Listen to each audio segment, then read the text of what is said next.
You're now tapped into the Instinctive Midnight Theory, where culture meets creativity beyond the algorithm. I'm your host, King Esseen, cultural creator, creative visionary. Here we honor the past, build the future, and connect the dots in between. Let's talk legacy. Let's talk story. Let's talk truth. Welcome to the theory. Peace world, it's King Esseen, and I'm flanked by legend and pioneer of 40 years plus of the... Come on, plus? I was going to ask, Yeah. how does a 42-year-old do 40 years? That's true, worth of man. music? I don't know. But we have Mr. Arthur Baker. Arthur, thanks for joining us. No problem, man. No problem. Okay. You've done plenty. You've done so much over the years. You're in the elite. You know, you're such a cool cat. Elite, you might have a problem with, but I would definitely say you're in the elite echelon of producers like Quincy Jones and Nile Rodgers, who have worked with pretty much everyone globally in the music business. Yeah, I think. I've worked with a lot of people over the years for sure, and a lot of really diverse people. And I think other than Nile obviously did Bowie, and he did Diana Ross, and did great things. And Quincy, I worked with sort of oddball people also. So like Right. the Ramones, Lou Reed, people like that. So Somebody had to work with them. Yeah, absolutely. Right. Yeah. Okay. Well, you've done plenty of interviews and you've answered a lot of questions. We're going to do something different today and it might be kind of fun. I'm going to say a list of people, places, and things and that have been associated with you. And if you would, just tell us where you met or encountered these people, places, and things, and a brief memory that you have about them. Okay, cool. That's cool? Yep. All right. Well, let's start with MFSB, or the Sound of Philadelphia. Well, that band, that orchestra was very influenced me in my production, early disco production, and also as a fan of music. Gamble Huff, who were the producers and the arrangers. I learned, and as a kid, that's what turned me on. Pretty much, Philly turned me on to black music. So as a kid, suburban kid, I actually got turned on by the OJs, the Spinners, Harold Melvin and the Blue Notes, Teddy Pendergrass, the Delphonics, and MFSB, and the musicianship and the writing. And the thing was, those groups didn't write any of their songs. It was like the guys behind the scenes. So it made me think, well, I don't have to be a singer. I don't really have to be a great musician, but I could write songs and make records and make dance records. So, obviously they're, Love Is the Message, the Sound of TSOP, all those tracks, amazing. And it really influenced me as a young producer. Okay. How about the rock group The Who? The Who, wow, that's an interesting one. I loved Tommy, and I loved I Can See for Miles, and I actually met John Entwistle once, actually right before he died. I was with New Order, and they had just done a gig, and I was sitting with Peter Hook, who's the bass player from New Order, and Tommy Sunshine, who's a DJ, and we were sitting in a hotel bar. And we see this guy in the corner, and he's like, God, he looks really, he looks familiar, but we couldn't place who it was. So then Tommy figured out it was John Entwistle. So we said, I said to Hooky, and obviously Peter Hook was super influenced by Entwistle and the Who, like right. Joy Division, very influenced by them. So we went over and started speaking to him, and Barney Bernard Sumner from New Order also. So we all went to meet him, and we were talking, and then it turned out that I said to him I had seen the Who when I was very young, and my ears rang for like a week. Wow. Literally, it was so loud. And I said that to Entwistle. I said, man, I was like 15, and then he went like this behind his ears, and he pulled out 2 hearing aids. Wow. And he said, here's what it did to me. So that was an interesting, yeah. We always joke that Tommy Sunshine is your long lost brother. Well, we're friends. Yeah, we're friends. Okay, cool. Chateau de Ville.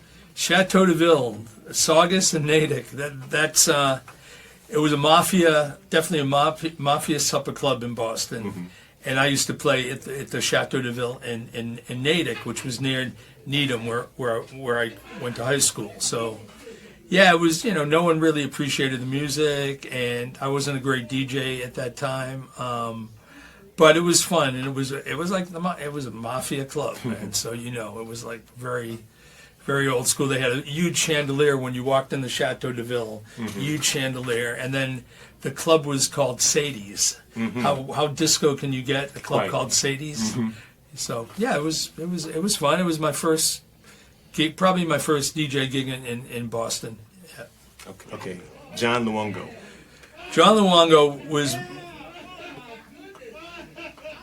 That's so loud. Party. Huh? They're having a party.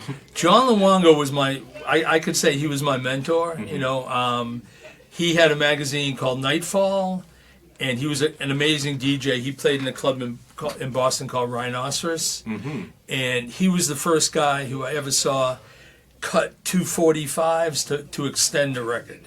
Before Flash, well, I don't know if it's before Flash, but I was living in Boston. This was in the mid-'70s. Okay. So it was very early. It was before hip-hop, before scratching for sure. And he would get 2 copies of the record. He'd extend it. He'd have like an instrumental, vocal, and he'd remix an extended version of a track. And there was a track called Union Man by the Kate Brothers, who were like a rock band from down south. And literally he had an instrumental and a vocal, and he was going back and forth. Wow. And he was also an amazing business guy. He was the editor of this magazine. And then he did the Nightfall Disco Awards before disco had so blown up. It was before Saturday Night Fever. And he did this thing, and he had like the Tramps and Donna Summer and, just like the Village People, all the big disco acts in Boston before. Nothing had ever taken place like that in New York or anywhere else. It was like the first. So, and then he became a remixer, and early remix. One of his early remixes, I got him to remix a track that I produced called "Kind of Life" by North End. So, classic. Yeah. So basically, he was very influential in me to show me that I could like move to New York and do it, and we're still in touch. Okay. Your old schoolmate from Hampshire College, Apache Ramos. Oh yeah, Apache. Well, Apache and I, we became friends in college, and we hung out, and we had he used to call it, we had, what was it called? No, it'll come to me. Maybe it won't. It was like that. Basically, it was, we had like a degenerate house. We had our own little house we all lived in, and it was totally Animal House. He called us. He said it was the Black Animal House, and right. I was the DJ. I was like the white DJ. It was like really you could be, and I had the car too, so like they couldn't fucking sleep on me. But we all became friends after the fact. And basically we'd go to New York on the weekends and go clubbing, and it was great. It was Apache, Jose, Mauricio, this guy Dr. Rux, Harry Bates from Chicago. So we were like a crew. And we used to have, we could have been in jail easily from the shit we would do it for sure. Yeah, it was. World, you might remember Apache Ramos from the Orphans. He was in the Orphans and in the Warriors. Right. He's living off of that shit now. Totally. He had one line. We ain't got one. I don't. We ain't got one.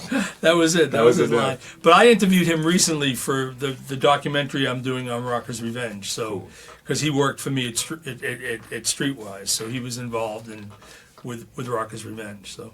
Okay. Mr. Tom Moulton. Tom Moulton, the first guy who screwed me in the record business, motherfucker. Excuse me.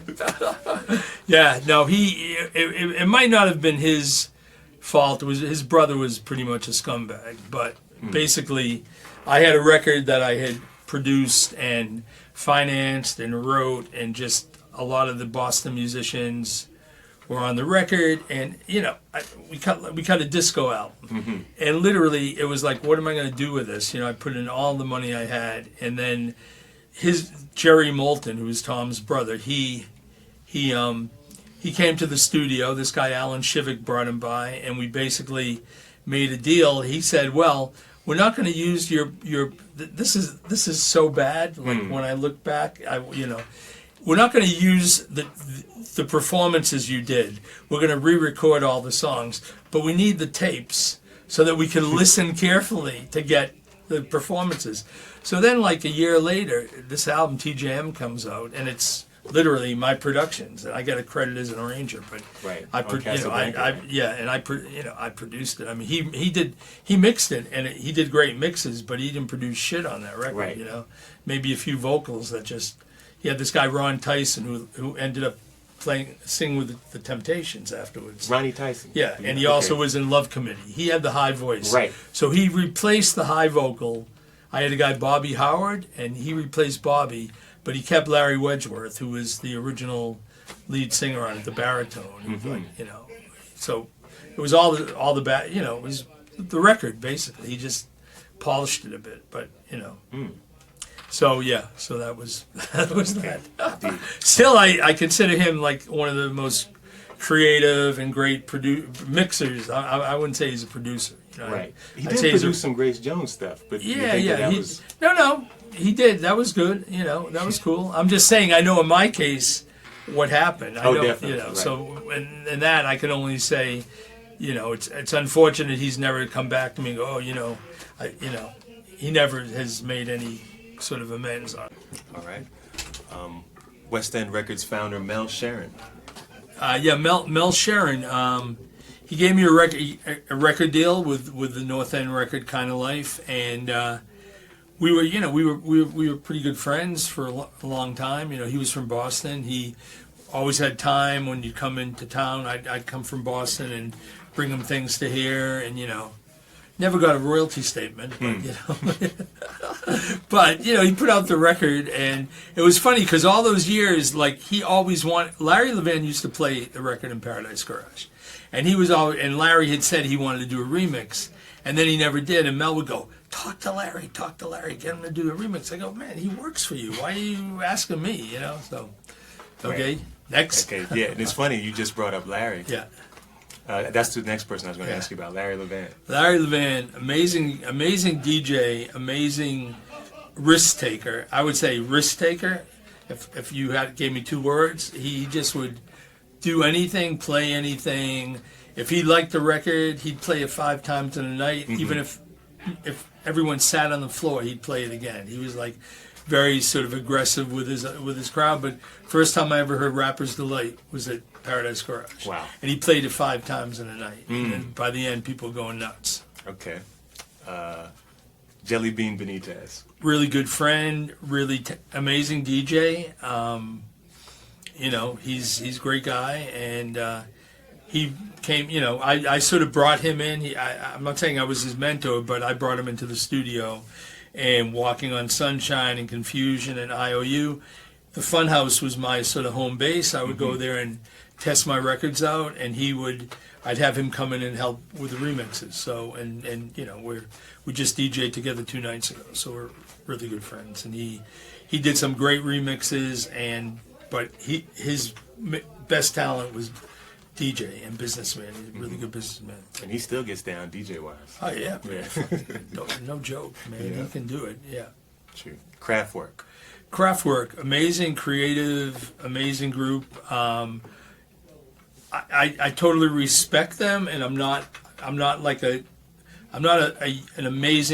huge fan. I mean, I respect what they've done. I wouldn't sit at home and listen to their records or anything. It isn't. And when we did Planet Rock, it was sort of the group wanted to use the melody of Trans Europe Express, and I heard Numbers, which I thought was like an amazing dance record, and I actually heard it at Rockers Revenge. Guys played it for me, Donnie and Dwight, at their record shop. That's how I first heard Numbers. Right. So basically, but incredibly talented group. I mean, they definitely change music for sure. So Okay. Tom Silverman of Tommy. Tom Silverman, still a really good friend, and he gave me a shot to produce, and I gave him a couple of hits. So and we're still friends. So That's a nice way to a couple of hits. Yeah. That changed the world. Okay. Yeah. Africa Bambaataa and Soul Sonic. Yeah, well, I'm still really tight with Biggs. We talk politics like every day, and Globe a little bit, and Powwow I don't really talk to, and Bam. When I see Bam, I saw him at Tom's birthday party last year, and we were like hanging and talking, and we're like we made a great record together, but we're not.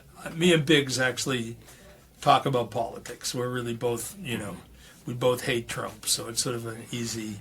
It's interesting that you guys get on, because I remember hearing you say that he was really critical of what you were doing musically. Oh yeah, no, he didn't. No, well, and when we did Planet Rock, I produced this 808 documentary, and in it, Biggs admits that when he heard it, he was like, "This could be our career.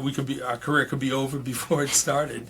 And when they first heard the track before, they hated it. Because they didn't know how to rap to it. It was different. So Globe had to go in and sort of work out how to do a halftime rap, basically. Right. They made it work. Yeah. Man Parrish. Man Parrish, we weren't like, we didn't hang in New York. I interviewed him for the 808 doc, and really interesting guy. Really talented guy. He lives in Florida now. I live in Florida, and he made some really good records. And I didn't have that kind of relationship. I didn't really work with him, so Right. Jazzy J, DJ Jazzy J. Totally unsung, amazing DJ. Because he was DJing. Bam would like pick the records, and Jazzy J would cut him up. He never heard Bam cutting. He didn't cut. So. And we definitely had some issues that basically he cut on Breaker's Revenge, and for some reason he didn't get credited, which sucked, which wasn't my fault, but with record companies sometimes. But I'd have to say he's one of the unsung DJs in hip hop for sure. Right. Curator extraordinaire Michael Holman. Good friend. We're super tight again. We were friends back in the early '80s. Like literally, I've known him that long. And then through the years, when we've seen each other, but we're cool. But now we're like really good friends. And I stay with him in New York. Him and his wife. He crashes with me in Miami, and we're working on a secret project together. That's all awesome. I can say. Yeah, but we're doing something really cool. So can't wait.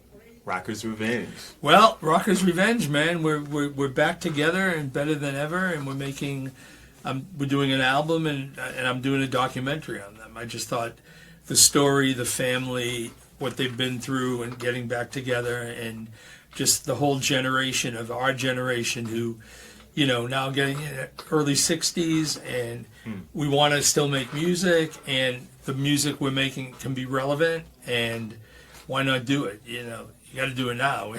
There's no time but now to do it. So yeah. Supergroup. Pee Wee Ford of BB&Q. Pee Wee. I just interviewed him for the film because he played on Walking on Sunshine, and he had a stroke. Great bass player. Played on a lot of great records. He played 7 Minutes of Funk by the whole Dan family. I never knew that. Wow. He played bass on it. He was 14 at the time. Yeah. That's the whole song. That's bass. Pretty much it. Yeah. So basically, he had a stroke, and he's fine. And his memory's a little shot, but he's fine. And he won't pick up his bass. And I'm saying, dude, you got to pick up your bass. I want you playing on this record. So I'm still working on it, but great bass player. Great. John Roby. John Roby, an amazingly talented guy, and we were friends for many years, and we're not friends anymore. But he's very difficult. But he is a genius. But being friends with a genius is not like fun. Not easy. It ain't easy, John Roca. John Roca, he was, I think totally undervalued in the dance world, but. The guys from Chicago, they always say to me, "I want it to be real." John Roca, first house record, I mean, and I'm talking about Farley and all those guys. They're like, man, when that record came out, I Want It to Be Real. That was like what that was, because it came out in like '84. So that's 2 years before all the Chicago house. And they were saying we consider that like, if not the first, one of the first house records. I could see that. With the synth line and the vocal sample and the hand claps and stuff. So yeah. Okay. Madonna. I never worked with her. Oh, okay. Shared a house with her in the summer with her and Jelly Bean and Tina Beam, my ex-wife. So we shared a house.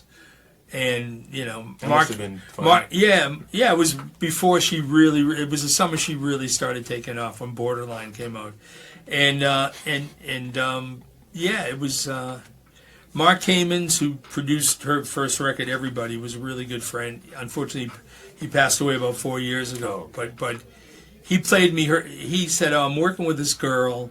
She's right over there. You want to hear the demo?" And she came over and she played it to me on this little horrible cassette player with those little tin earphones, and when I heard it, I said, "Oh, that sounds like a little bit like Patrice Rushen." And she was like, "Oh yeah, I really love it."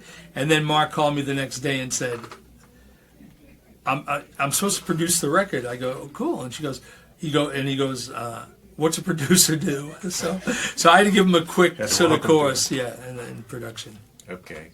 New Order, still friends.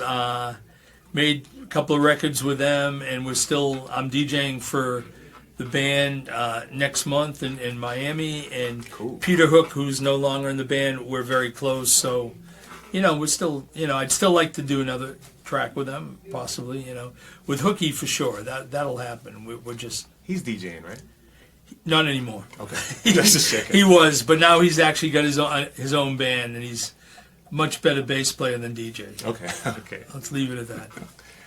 New Edition, if you say New Edition, I have to say Maurice Starr and Michael Johnson. And Maurice brought me the group, and he was crashing with me in New York, and he came back one night, and he was like depressed, and I go, "Yo, what's wrong?" He goes, "Oh, I got this record, and I went to every record label in New York, and I went to New Jersey, saw Sylvia Robinson and Sylvia Rohn and all blah blah blah, and no one wanted it." I said, "Well, I have a label, play it for me," and he played me Candy Girl, and the rest is history. I signed it immediately, helped him finish the record, and obviously they were talented beyond, they had a good teacher in Maurice, so basically, he did rip him off, but everyone ripped everyone off then. Because basically producers would give an act 5 points, and it would be a production deal. That wasn't.